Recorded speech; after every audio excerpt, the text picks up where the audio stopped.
There's a book out there called Build a Story Brand, which I read years and years and years ago.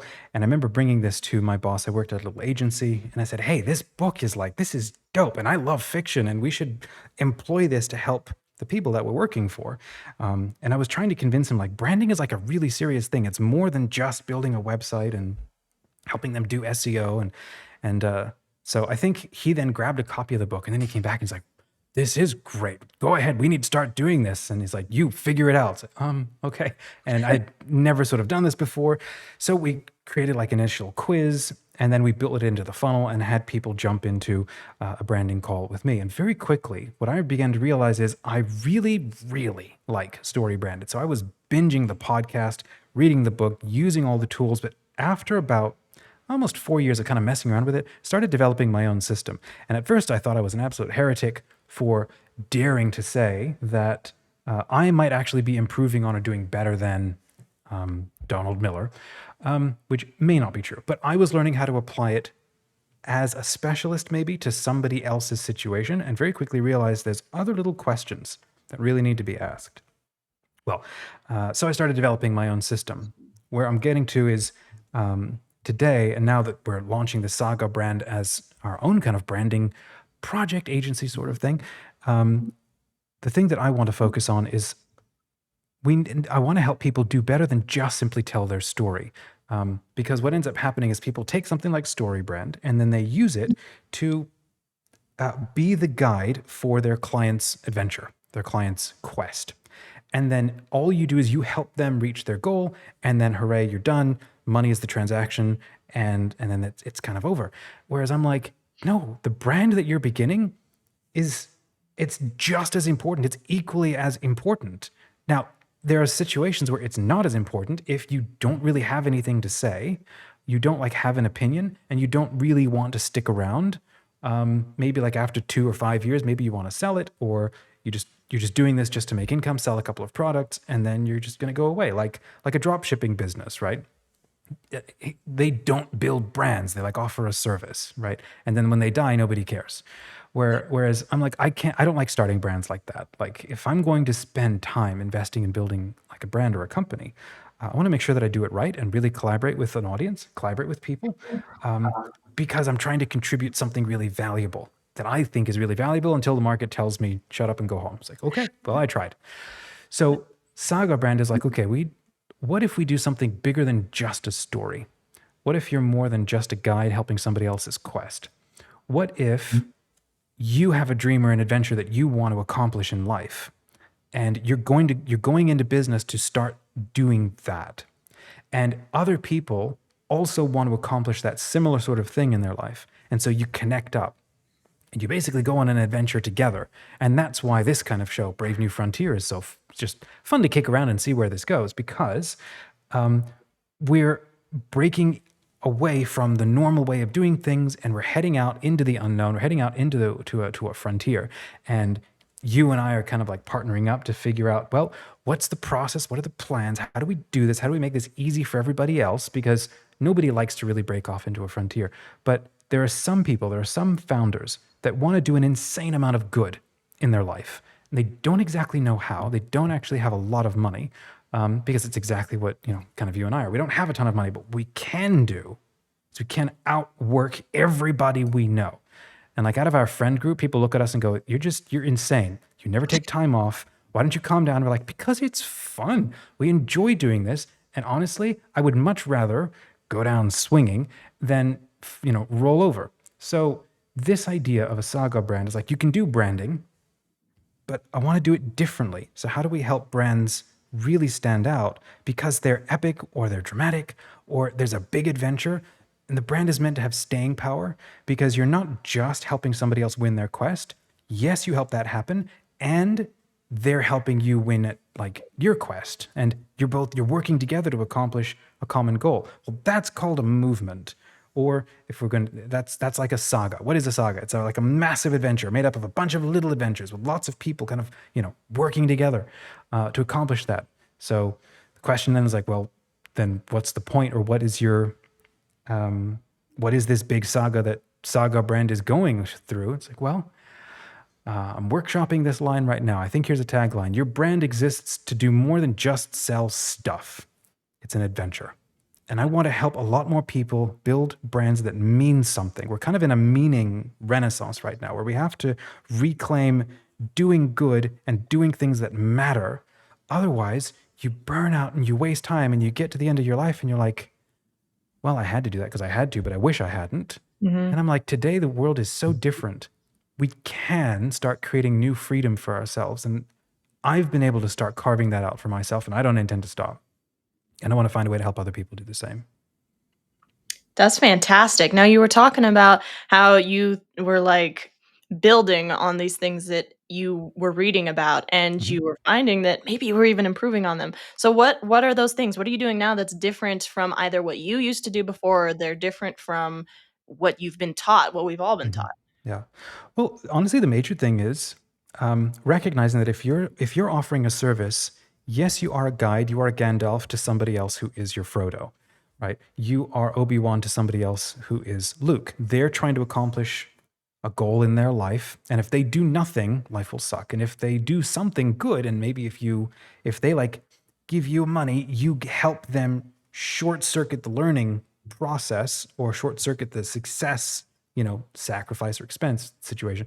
They could maybe figure it out on their own and take 10 years, or they can like pay you, learn from your 10 years and just do that a lot faster. So, okay, that's the story brand idea. I think it's true and valid. But the thing that I think that you do differently is that what happens when you have multiple types of clients that you serve? Um, and what happens when they all want something, they want each of them want a slightly different reason for buying your service. And so I think the story brand answer would be, well, you do a story brand methodology for every single one of these, and each one of these is a landing page. It's like, well, that's great. Most people aren't going to get that. Also, there's the aspect of what makes you different, the differentiators. And if you're selling exactly the same service as somebody else, it's not always obvious. How do I stand out or separate or differentiate myself or make myself unique? And there's a bunch of different ways that you can sort of tackle that. StoryBrand doesn't always lean into that as clearly as I would want to. So I would come up with my own questions and like, how do you deliver your experience differently? What's your attitude towards how you do it and the specific people that perhaps you serve? Each of those things are a way to like narrow down like who are you for and why should I care? So you're improving your differentiation in the market. The idea, it's like if you can figure out what makes you so unique and obvious that it becomes very compelling to the specific people who have the money to pay you. So that's the challenge. But the other thing that I bring that's sort of expanding beyond just the story brand. Story brand is phenomenal if you have no idea what to do and you need to get started and you don't have time to get a degree in marketing, right? So StoryBrand is brilliant for that. Now, if you're someone like yourself, maybe, or me, where we love storytelling and we understand it, we can just sit down with a client like, you just talk to us for 45 minutes and I can understand everything that you're saying. And then I can help you turn that into something really compelling. If your brand is bigger than just, I sell jackhammers, if you're like, I help or I want to solve like inner city food deserts, and I'm contributing towards that by helping this specific service. And so when you go in to sell to a client, the client goes to buy from you, they also realize they're helping you achieve a goal that they also believe and want, right? Which means at some point you could even change out the service. You could possibly even change out the clientele or offer more or different things to sell to them. But the same goal, the same movement is still there. I think this is probably why, okay, who's our audience with Saga Brand? It is probably going to be things like coaches, teachers, educators, visionary founders, the kinds of people who want to start a movement or do something that matters over the long term. If you're a plumber or if you're a roofer, probably not going to be as well. I don't know about a roofer who would start a movement, basically, unless you could be like so crazy cool that you would effectively do what you did, which is start a media company, because that's the kind of thing that is bigger than just selling a service. And if it's instantly bigger than a service, it's a bit more of a movement, which means it can be a community and a podcast, and you have something to talk about, and you can keep talking with people. At that point, I'm like, okay, I want to work with that roofer. I love people who have big, bold dreams and want to do something and do an insane amount of good in the time that they have. Yeah. I mean, movements, those are movement you're talking about movements and you're talking about mentors and just all the amount of creativity and specificity and this thing that's just turning into such a grand thing. I Mhm. imagine that takes a whole lot of time and effort and energy. And so what are some tools that you use that help you to streamline the process as much as possible so that you can spend all of that creative energy into making Mhm. this movement a thing, into telling the Mhm. story. Yeah, awesome. Awesome question. Um, Time management is obviously essential. So I live and die by Google Calendar. And so I have to create very clear blocks of time, like every day when I'm available and when I'm not available. So I can preserve, here's the like the best time of my day when I have my energy. For example, it's usually early mornings through to about lunchtime. Usually when I have the best energy, then I get my second wind. So I try not to schedule any calls during that time. Um, but I'll use tools like, Calendly, and then instead of allowing people to pick any time they want, they have to pick very specific times when I choose to be available to them. I've not seen anybody actually talk about this as a way to keep control of your calendar. So I might go like, 11:30 I'm available for 30 minutes, 1:30 and 3 p.m. And so I have regular blocks of time when I know I'm free every day. So that's been insanely helpful. Two is really trying hard not to open my inbox before midday because that will absolutely just delete all of my energy as soon as I see all of the emails and the requests and questions. But Need I'll to tell you take what, that advice. yeah, oh goodness, the biggest thing though, and this is a major reason why I'm very interested in this show and this series of conversations that hopefully we will have with all kinds of different people is how are they using AI? Because I've seen an insane amount of stupid hype around AI, which is honestly frustrating. I think I get all of the ads for everything about AI because I'm Mhm. an early adopter. I like to test and understand everything, but I also use ChatGPT every single day almost. And I have for almost the last 2 years, I think, since it's been out, trying to understand it, work with it, learn how to use it, train me on how to use it better as a tool. That's been the only way that I'm able to keep up with all the things that I want to accomplish. Is having this it's an entry level, tool in that it's very affordable, but I can then use it to help me speed up the boring stuff because there is a lot of stuff that we have to do today that is just frankly boring. Like I'll write a piece of cornerstone content and then have AI, okay, you help me rewrite this into something else Mhm. or into like three shorter posts, right? Or here's what I'm thinking about like a campaign. Now take all of these notes, organize them into an outline. Now I could do this and I could spend, the next 2 days or the next 4 hours working on an outline, or I can have like this copywriter that um, is at my beck and call, and then have it help me really quickly reorganize things. Or the major way that I like to work is with conversations and podcasts. So I've built my own sort of chatbot. I'll take a transcript, drop it right in, and then it'll help me with timestamps, summaries, titles, stuff like this. It used to take me forever to do that sort of thing because it's very time intensive. Well, I know that for me, I don't have to be putting the best of my creativity towards tedious stuff. What I can do is have AI draft for me like a first shot or a first draft at something. And then I go and work with that, edit that to where it then does communicate what I wanted to say. And then I can go publish that. Um, I think that there are a lot of people who don't want to and will never use AI, and that's perfectly fine for them. But I think it's become an insanely invaluable accelerator so that you can amplify your impact, amplify your ability to get stuff done or to be doing stuff. And that's where I'm very curious to learn from other people. Like, how are you using AI, if at all? How does it work into your workflow? How often do you use it? How has it been helpful to you? It can be really, really helpful. Like having it challenge you. Like sometimes you go to talk to somebody and you kind of want them to challenge you, but they're really nice. And basically, I'm not paying them, so they're not actually going to tell me the truth, right? Mhm. So I can actually go to chat, and I want to get around the confirmation bias of chat.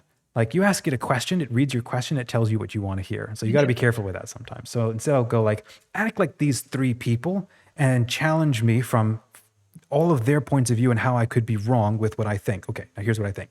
Go. That can be really, really helpful and humbling when I think I'm, the bee's knees. So it's exactly that process I followed in rewriting the book, Start a Saga Brand, where I thought I did a great job with that first draft, and then I let it sit for 2 years. And then I uploaded the book to chat and goes, okay, let's go chapter by chapter. Challenge me on every single chapter. And it was ruthless. I think the book is a heck of a lot better now because it was like working one-on-one with an insanely harsh and incisive, book coach. So I hope that it's helpful to other people because as I'm rereading it, I'm like, okay, I really believe in this. This is actually really cool. But the only way that I could get that done, like in a 2-week period, was because I was able to work so quickly at getting through it all. And it ended up cutting like 30% of what I'd originally, it's like, look at these chapters. They're weak, full of fluff, no action items, dump them. Excessive philosophizing, drop it. Make everything super tactful. That's what you said this book was a playbook. Act like it, act your wage. And so it was just brilliantly helpful for, helping me helping me to make a more helpful book. That's pretty awesome. Yeah, it's not that email thing that you were saying at the beginning. I know I mentioned it before, but I need to do that. And like you were saying, the AI, I wish there was an AI that could answer all my emails for me. Just the Well, stuff there that's like, kind of is. I haven't tested it, but I've "Oh, seen it. It's really? called Fixer. Fixer? Yeah, you can send me your check Fixer in the mail. No, Fixer, Fyxer. It basically helps you organize your inbox. Really?" Yeah, and then it'll even draft responses for you based on how you write, and then based on what it understands about the thread and what you're doing. And then you go in, you can either approve it and hit send, or like, no, that's totally wrong, never say that, and then rewrite it. But it can help you clear out the junk and yeah, it's a pretty amazing tool. My coworker at my day job, he actually used the trial, just to get his inbox under control, and then keeps going. So there is a tool that can help with that.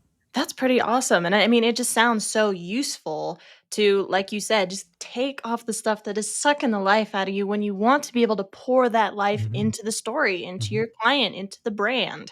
Yep. So, Yep. alright, my last question for you before I let you go is going to be, so what is one event Hmm. in the relatively recent past that is kinda shoving you forward, pushing you forward into the next steps or your core desire for this brand? What is one kind of event that was Hmm.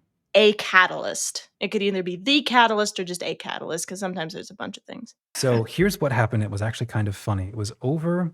So for about a 2-month period, before Christmas, I was working with a couple of friends to try to build a side business, see if I could create some side income. And then it was insanely frustrating. It was like watching the ground melting away around you until you're left standing on nothing but the ground right beneath you. And Mhm. everybody kept flaking and going away, and until, you know, I didn't know what to do or how to build, this brand. And by the end of the process, I realized a couple of things about myself. One, I had been too focused on money, Mm, way too focused on like, oh, here's a chance to make an easy paycheck. And then I had effectively objectified the other people. Instead of thinking about them as persons and accepting them for who they are, I had slotted them into like slots in my mind. Here is how you, when you do your job, are going to help me make money. I was operating out of a survival instinct, sense of desperation, and so I threw myself into this for like 2 months. Can we build this thing? So I built the website and built the brand and tried to not pigeonhole everybody, but identify very clearly what every single person does so they could go to work. And they all said they loved the idea. This is great. They could go to action. And we created a go to market process. And we were going to start cold calling nonprofits and getting them in because we were all about fundraising, end of year campaigns, helping them with that sort of thing. And then after like 2 months, it's like I'm trying to hold on this rope and it's slipping through my hands, and everybody fades away and flakes, and then they just stop responding, and then it all just dies. And I got so mad and so burned out and demoralized from the whole thing. I mm, began to ask myself, like, am I actually good at anything that I'm doing? Because this thing should have worked. mhm. And then it came Christmas. And then I think I took about a month and a half off just to like stop doing everything and just really play games and try to watch movies and maybe try to write. And during that time, turn of the year, started rethinking about all the brands and the projects that I'm running. It's like, oh, I know what I need to be doing with each of these. All right, let's double down on all four. It's like 4 or 5 different projects I had running. Here's what I'm going to do on this one, and I'm going to replicate it across all of them, and I'm going to learn really fast, and they're all going to like incrementally make a little bit more money than last year. And then there was getting a weekend where I'm starting to feel burnt out again. It's like, okay, it should have been obvious to me now that I say it out loud. But I pulled aside Chat actually, and I asked Chat, okay, I want you to act 79% smarter than you are. Pretend like you are and act like my therapist. I don't know why that prompt works, but it's just interesting to try that sometimes. Audit all of my conversations with you over this past year, and I want you to tell me, what am I not seeing about myself? Because here's my problem. I need to make extra income. I'm holding down the day job and everything's going well, but I want to make extra income and I'm not able to make it work. What am I deliberately avoiding doing? And Chat was great. And I told it, be brutally honest. And so it obliged. And by the end, I'm like closing my laptop, like, sheesh, I hope nobody else saw that. That's embarrassing. But it was absolutely true. I was lacking focus. And it's Mm. like, you're creative genius, you're able to ideate and do all of this stuff.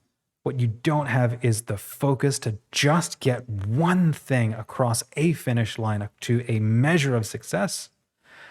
If you were to do that, you would instantly start seeing improvements, right? Because that's the one lesson you're avoiding learning. Dang it. You're not supposed to be so accurate. So I decided, okay, I'm going to double down for I created for myself a 100-day process. Mm. Okay, this is the one thing I've been avoiding doing, is building a freelancing kind of brand or company that actually helps me create income, create side income and do good. So I dusted off my old book and I'd reevaluated that 100-day plan and started rereading it to make sure, where has it changed? How can I make it more helpful for other people? Because this is going to be a content program for YouTube. And let me go ahead and put myself through my own process so I can tell other people I didn't just make it up. I actually did it myself and it worked. So as of this recording, we're now like 35, 36 days into the process. Yay. And it so far works really well, at least in terms of focus. Mhm. We've built up a clear plan. We've got a plan of action. We've got an outreach idea. We know what we're working towards the 100-day goal. We've identified the audience. We've identified the lead magnet and the product and what we want to sell and how we upsell people, and then how there's a downsell for like a community. And it's actually been really satisfying and rewarding to actually have figured this stuff out. So you and I need to have like another conversation about this process. What has our first month together been like, trying to figure this out? It's been great. So that's been the catalyst, was literally kind of like asking a therapist or asking a friend, somebody I've been talking to like almost every day for the last year. How am I wrong? What can I do better? There. Okay, fine. I can either avoid that and keep right on going, or stop everything, stop all the games, stop all the shows except for weekends. Stop reading novels, stop writing, just put everything off. Just learn. This is at least what I'm telling myself. Just learn this skill, do it for 100 days, and either have a really cool story, and either be a failure and have a really cool story to share about why it doesn't work, or win and keep learning and maybe keep winning. So that's where we are.